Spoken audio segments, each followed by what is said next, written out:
नमस्कार। शाम के 7 बजने वाले खबर दमदार के इस वक्त के बुलेटिन के साथ मैं हूं अनुपम। प्रदेश की हर छोटी बड़ी खबरों को लेकर खबर एटा से, जहां पर नारकोटिक्स विभाग और अलीगंज पुलिस ने कफ सिरप मामले में बड़ी कार्रवाई की है। पुलिस ने कोडीन कफ सिरप के बड़े नेटवर्क का भंडाफोड़ कर 47 पेटी कोडीन कफ सिरप बरामद किया है। साथ ही 4 लोगों को गिरफ्तार किया गया है।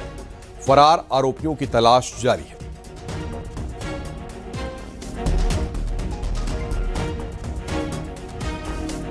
हाँ, देखिए, इंटेलिजेंसिया सूचना पे जो है हमारी anti narcotics team Agra zone की और स्थानीय पुलिस अलीगंज पुलिस ने इंटेलिजेंसिया सूचना पे कि इस क्षेत्र में भी कुछ सप्लाई हुई है, तो इस सूचना पे कार्रवाई की गई। तो अलीगंज क्षेत्र में एक गोदाम में रखी हुई 45 पेटी जो है ये कोडीन सिरप जो है बरामद किए गए और साथ ही साथ उसमें 4 अभियुक्त जो है अभी तक 4 आरोपी अभी तक पकड़े गए हैं।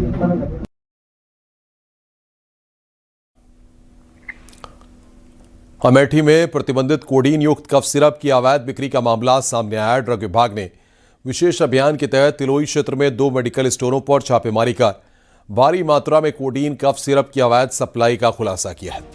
जांच में सामने आया कि तिलोई कस्बे स्थित रंजन मेडिकल स्टोर से करीब 1500 बोतल कोडीन कफ सिरप की बिक्री की गई थी। सप्लाई चेन की गहन जांच करने पर पता चला कि रंजन मेडिकल स्टोर के संचालक ने ये पूरी खेप शामऊ स्थित पीयूष मेडिकल स्टोर को उपलब्ध कराई थी। आशंका जताई जा रही है कि वहां से यह सिरप अलग अलग लोगों को बेचा गया और इसका नशे के रूप में दुरुपयोग किया गया। तो वहां पर कार्रवाई की गई थी। थोड़ी मात्रा में बोतल मिली थी, तो उनका विक्रय वगैरह जो है वो सही से नहीं दे पाए, तो उनका लाइसेंस कैंसिलेशन के लिए भेजा गया और जिसको उन्होंने विक्रय किया था उसका भी लाइसेंस रिकमेंड किया गया। तो कोडीन की शिकायत मिली थी विभाग को? हाँ, मिली थी।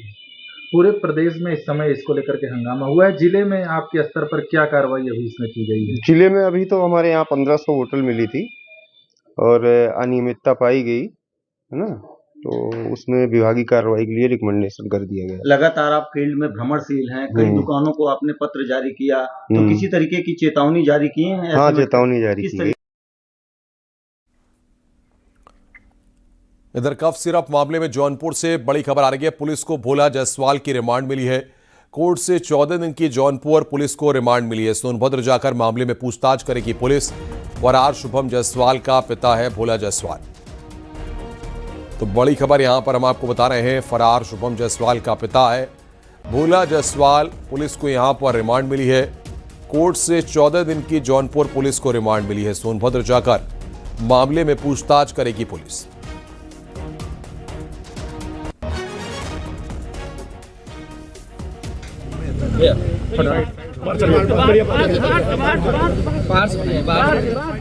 तो कोर्ट से 14 दिन की जौनपुर पुलिस को रिमांड मिली है। पुलिस को भोला जायसवाल की रिमांड मिली है।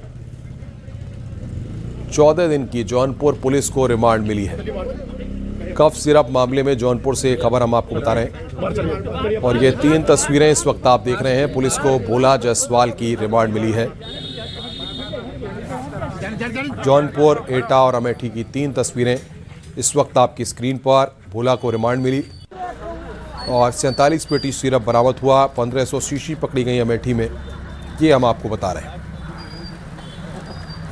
तो ये 3 तस्वीरें 14 दिन की जौनपुर पुलिस को रिमांड मिली है। वारंट बी से आया हुआ था सोनभद्र से हमारे यहाँ जौनपुर में। उसकी सुनवाई अपर सिविल जज दसम के यहाँ हुई, संगीता गौतम के यहाँ। उसमें उन्होंने हम ड्रग की तरफ से उसमें अपीयर हुए और हमने पूरी बात बताई, तो उन्होंने इसको 5/1/26 तक रिमांड पे दे दिया, जुडिशियल रिमांड पे जौनपुर जेल भेज दिया। एक तरफ एक्शन जारी है तो दूसरी तरफ सियासत भी भारी है। विधानसभा में सीएम योगी ने कफ सिरप मामले में समाजवादी पार्टी पर निशाना साधा। सीएम योगी ने कहा कि कफ सिरप का जो अपराधी होगा बचेगा नहीं, एक्शन होगा। कि आपको हम फातिहा पढ़ने लायक नहीं छोड़ेंगे। सीएम योगी ने कहा कि इस मामले में अखिलेश यादव के साथ आरोपी की तस्वीर है, हर कोई जानता है कि माफिया से संबंध किसके हैं। शुभम जायसवाल का एसपी नेता अमित यादव से संबंध, अमित यादव समाजवादी पार्टी के नेता हैं। अखिलेश यादव के साथ अमित यादव की तस्वीर है।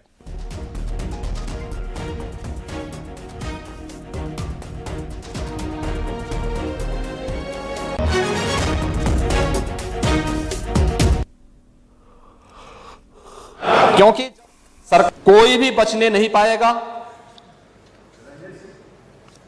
जो भी अपराधी होगा, ये तो मैं जानता हूं आपकी पीड़ा को, क्योंकि जब सरकार की कार्रवाई अपने अंतिम उस तक जाएगी तो आप में से बहुत सारे लोग फतिया पढ़ने के लिए जाएंगे वहां। तो आपको फतिया पढ़ने के लायक भी हम नहीं छोड़ेंगे तब तक ऐसी कार्रवाई हम कर। अमित यादव की फर्म का नाम इसमें, अभी बात सुनो, चलिए, प्रत्याशी नहीं है, मैं कह रहा हूं प्रत्याशी नहीं है, लेकिन ये अमित यादव की फोटो अखिलेश यादव के साथ तो है ना, ये तो है ना, ये तो है ना। नहीं, मेरे साथ है तो मैं इस सदन का सदस्य हूं, मेरे साथ है, क्या आप इसको मानेंगे? क्या इसका मतलब मेरे साथ है तो इसका मतलब एक अखिलेश यादव उस मामले में इन लोगों को बचाव नहीं कर रहे हैं? इसीलिए मैं कह रहा हूं ये फोटोग्राफ्स इस बात को बताता है। अरे सुनिए, ये फोटोग्राफ्स इस बात को बताता है, ये फोटोग्राफ्स इस बात को बताता है कि अमित यादव समाजवादी पार्टी के युजन सभा से जुड़ा हुआ है, आपका पदाधिकारी है और आप इसको डिनाई नहीं कर सकते।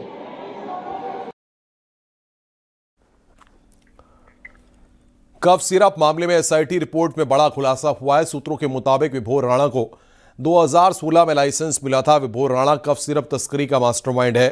अखिलेश यादव की सरकार में फर्मों को लाइसेंस दिया गया था। सिरप सिंडिकेट में हवाला नेटवर्क से डायवर्जन हवाला से पैसों का लेन देन होता था। हिमाचल प्रदेश, पश्चिम बंगाल, झारखंड और नेपाल से सटे यूपी के रास्ते तस्करी होती थी।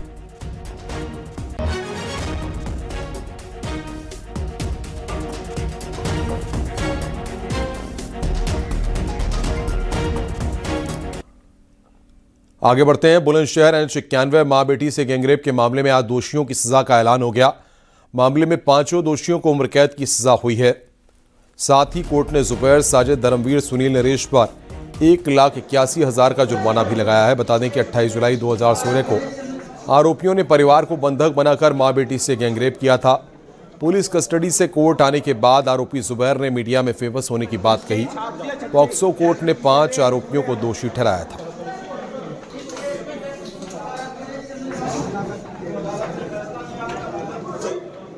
हाईवे पर जो गैंगरेप का मामला था उसमें क्या सजा दी है कोर्ट द्वारा? आज माननीय न्यायालय के द्वारा ये ओपी वर्मा साहब की पॉक्सो एक्ट से जो सजा हुई है वो 5 मुलजिमों को 376D, 120B IPC, 342, 394, 395, 397 में आजीवन कारावास की सजा सुनाई गई है और प्रत्येक अपराधी पर माननीय न्यायालय के द्वारा 1,81,000 रुपये का अर्थदंड आरोपित किया गया है, जिसमें से आधा जो अर्थदंड है वो पीड़िता की माता को और पीड़िता को दिया जाएगा।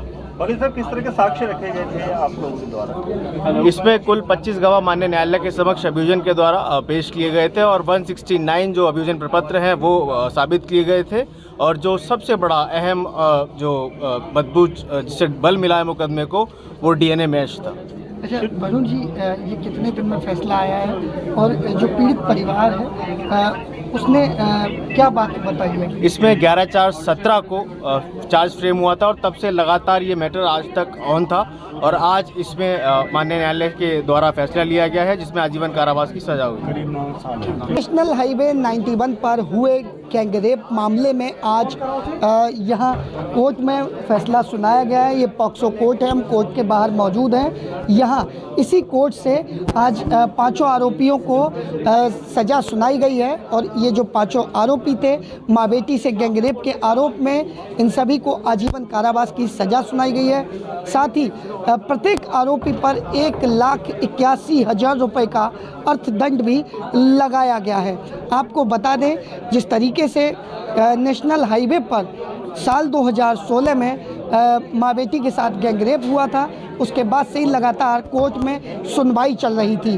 आप मेरे पीछे देख सकते हैं, ये पॉक्सो कोर्ट है और इसी कोर्ट से आज सभी आरोपियों को सज़ा सुनाई गई है।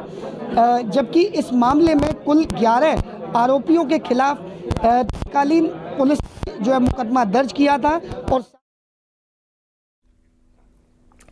रायबरेली में पुलिस कर्मियों पर हमला करने का मामला सामने आया। दो पक्षों में हुए विवाद की जानकारी मिलने पर पुलिस मौके पर पहुंची थी, तभी दबंगों ने पुलिस ने ईंट और पत्थर से हमला किया। हमले में पीआरवी में तैनात कांस्टेबल कीर्ति कुमार गंभीर रूप से घायल हो गए। स्थानीय लोगों की मदद से कांस्टेबल को अस्पताल में भर्ती कराया गया। हमले के आरोप में 2 आरोपियों को गिरफ्तार किया गया है।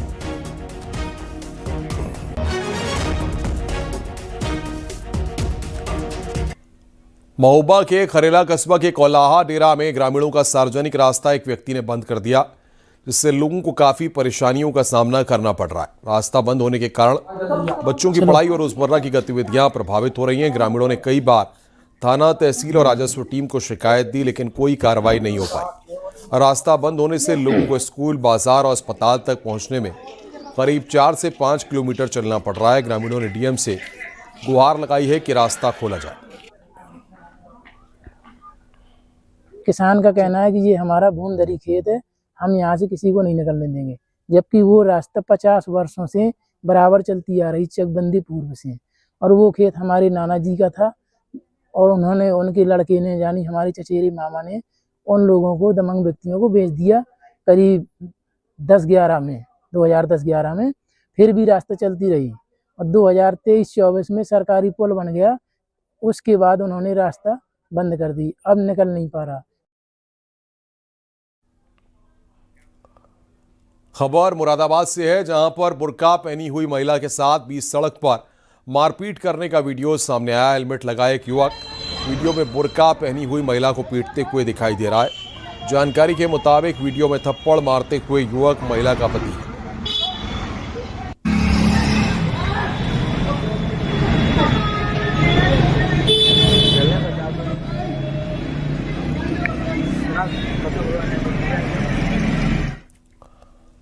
फर्रुखाबाद में खाटू श्याम कीर्तन में भारी बवाल देखने को मिला। भजन गायक कन्हैया मित्तल के कार्यक्रम में 2 पक्षों के बीच जमकर मारपीट हुई। भारी भीड़ में अफरा तफरी का माहौल दिखाई दिया। मंच से भजन गायक कन्हैया मित्तल ने झगड़ा न करने का अनुरोध किया। मारपीट का वीडियो सोशल मीडिया पर लगातार वायरल हो रहा है।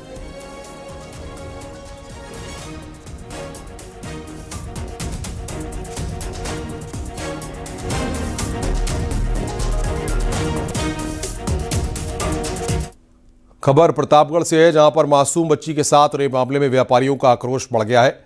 रेप की कोशिश के विरोध में व्यापारी विरोध कर रहे हैं। आज व्यापारियों ने बाजार बंद करके अपनी नाराजगी जताई। प्रदर्शन को देखते हुए पूरे बाजार में भारी पुलिस फोर्स की तैनाती रही। लोग लगातार आरोपियों की गिरफ्तारी की मांग कर रहे हैं। दरअसल बीते कुछ दिन पहले 7 साल की मासूम बच्ची शौच के लिए बाहर गई थी, तभी आरोपी ने बच्ची को घर छोड़ने के बहाने साइकिल पर बिठाया और बाग में ले जाकर रेप करने की कोशिश की। पीड़िता के परिजनों की शिकायत पर पुलिस ने आरोपी के खिलाफ मुकदमा दर्ज किया था।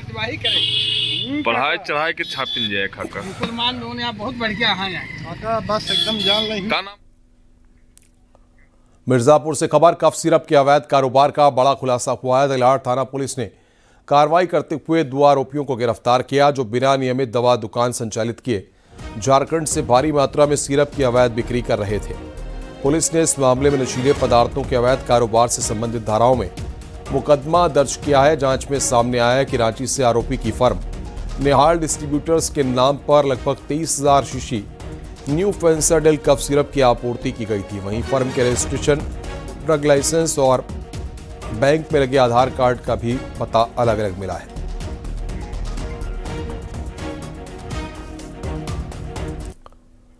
गोंडा से खबर है, टेढ़ी नदी में डूबने से मां बेटी की मौत हुई है। पैर फिसलने से नदी में जा गिरी दोनों। पुलिस ने शवों को पोस्टमार्टम के लिए भेजा है।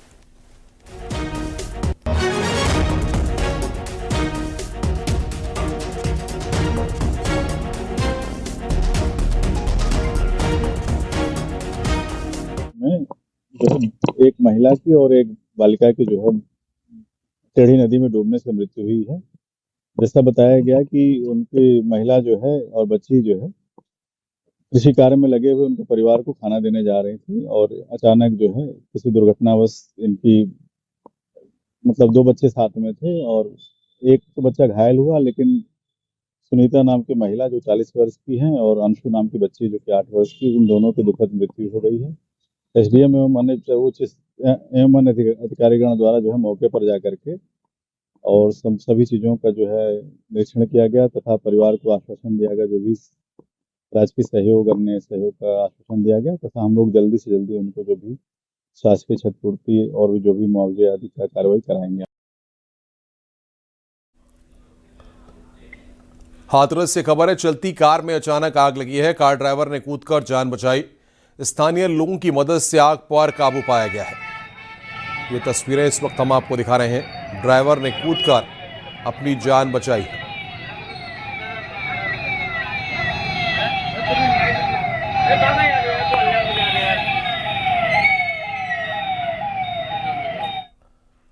यूपी विधानसभा के शीतकालीन सत्र के दूसरे दिन आज वंदे मातरम पर चर्चा हो रही है।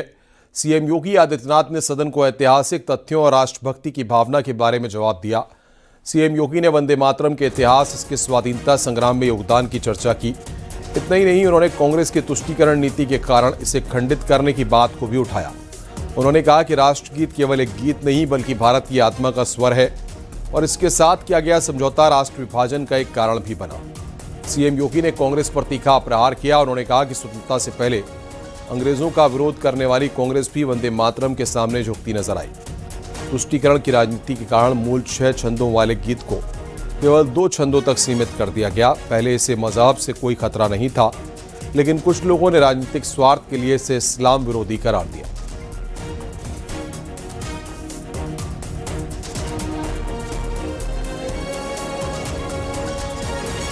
अठारह 96-97 के कांग्रेस अधिवेशन में गुरुदेव रविंद्रनाथ टैगोर द्वारा वंदे मातरम का गायन हुआ था।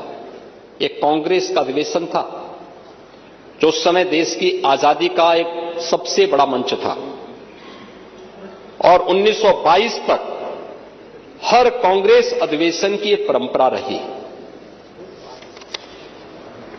तब न कोई फतवा था, न कोई धार्मिक कोलाहल। समस्या तब पैदा हुई जब राजनीति ने मजहबी मुखौटा ओढ़ा। कांग्रेस ने उसी को अपना नीति बना लिया था। खिलाफत आंदोलन के समय तक भी वंदे मातरम सभी सभाओं में गाया जाता था। भारत माता की जय और वंदे मातरम देश की स्वाधीनता के हर मंच से गूंजते थे। मौलाना अब्दुल कलाम आजाद जैसे नेता इसका समर्थन करते थे। किसी ने भी तब इसे इस्लाम विरोधी नहीं कहा, यानी तब तक मजहब को इससे कोई खतरा नहीं था। खतरा केवल कुछ चंद लोगों की राजनीति को था। सीएम योगी का विपक्ष पर तीखा हमला बोला। नाम लिए बगैर अखिलेश यादव और राहुल गांधी पर निशाना साधा। सीएम योगी ने कहा कि देश के अंदर 2 नमूने हैं, एक दिल्ली में और एक लखनऊ में बैठते हैं। जब देश में कोई चर्चा होती है तो वो देश छोड़कर भाग जाते हैं। यही आपके बबुआ के साथ भी होगा। वो भी देश से फिर जाएंगे इंग्लैंड के सैर सपाटे में और आप यहां चिल्लाते रह जाएंगे। देश के अंदर 2 नमूने हैं, एक दिल्ली में और एक लखनऊ में बैठते हैं। जब देश में कोई चर्चा होती है तो तुरंत वह देश छोड़ करके भाग जाते हैं और मुझे लगता है कि यही आपके बबुआ के साथ भी हो रहा होगा। वह भी देश से फिर जाएंगे इंग्लैंड की सैर सपाटे में और आप लोग यहां चिल्लाते रहेंगे।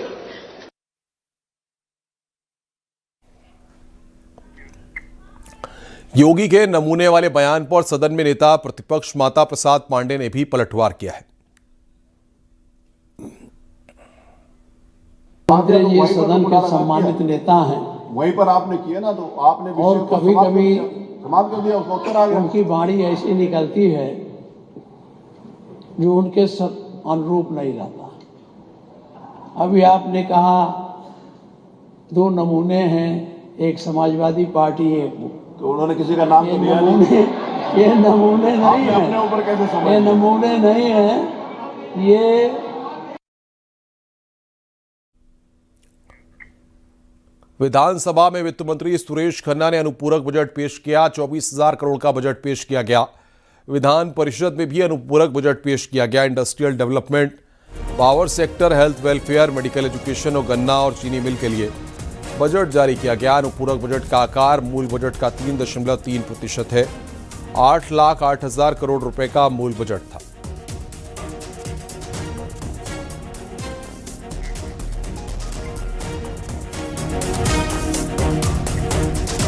इससे पहले समाजवादी पार्टी ने कफ सिरप मामले को लेकर प्रदर्शन किया। कोडीन कफ सिरप को लेकर चौधरी चरण सिंह की प्रतिमा पर प्रदर्शन किया। समाजवादी पार्टी के विधायक पोस्टर और नकली दवाई की शीशी के कटआउट लेकर पहुंचे। कुछ सपा नेताओं ने पोस्टर वाले कुर्ते पहन रखे थे। पोस्टर पर लिखा था, सरकार का औषधि निरीक्षण विभाग लाचार है। नकली दवाई की बड़ी शीशी के कटआउट भी लेकर कुछ नेता पहुंचे थे।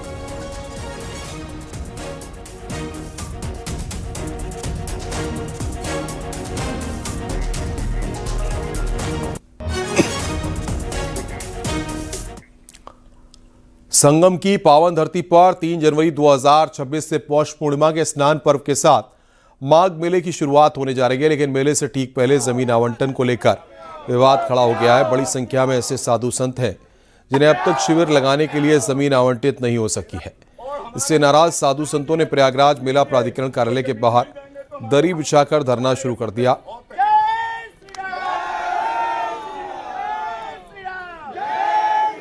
उत्तराखंड पीठाधीश्वर जगतगुरु रामानुजाचार्य स्वामी श्री कृष्णाचार्य जी महाराज, जो कि भारतवर्ष के प्रतिष्ठित संत हैं, विगत 40 वर्षों से यहाँ पूर्ण कल्पवास करते हैं। अर्थात पूर्णिमा, पौष पूर्णिमा से लेकर माघ पूर्णिमा पर्यंत पूरा 1 महीने यहाँ रह करके एकमात्र ऐसे जगतगुरु पद प्रतिष्ठित संत हैं जो पूरा महीने भर कल्पवास रह करके यहाँ करते हैं।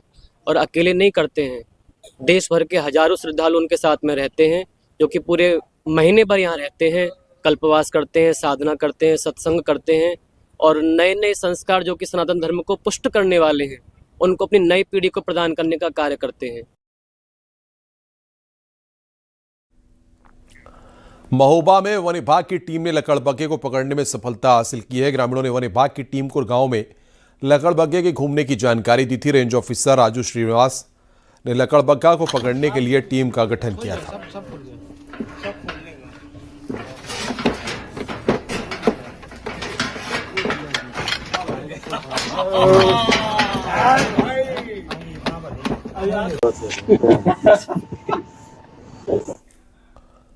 बरेली हिंसा से जुड़ी बड़ी खबर आ रही है। तौकीर रजा की फिर बड़ी न्यायिक हिरासत।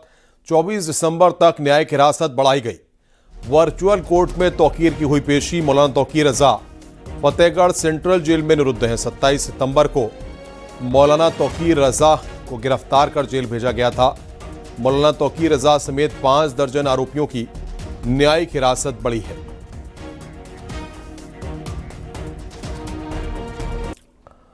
खबर कानपुर से है। तेज रफ्तार ट्रैक्टर बेकाबू होकर पलटा। हादसे में 7 लोग घायल हुए हैं, 2 की हालत गंभीर है। पुलिस ने ट्रैक्टर को जब्त किया है। ज्ञान में आई है, उसमें ये ट्रॉली काफ़ी तेज चल रही थी। इसमें 8 से 10 लोग बैठे हुए थे और कोहरा था कि क्या था कि जिसकी वजह से ये चालक कंट्रोल नहीं कर पाया और गाड़ी पलट गई। और उसमें से जो लोग हैं वो इंजर्ड हैं और उसमें से 1-2 की हालत बहुत क्रिटिकल बताई जा रही है। पुलिस मौके पर है, पूरी क्राइम सीन को प्रोसेस कर रही है और जो दोषी पाया जाएगा उसके खिलाफ कार्रवाई की जाएगी।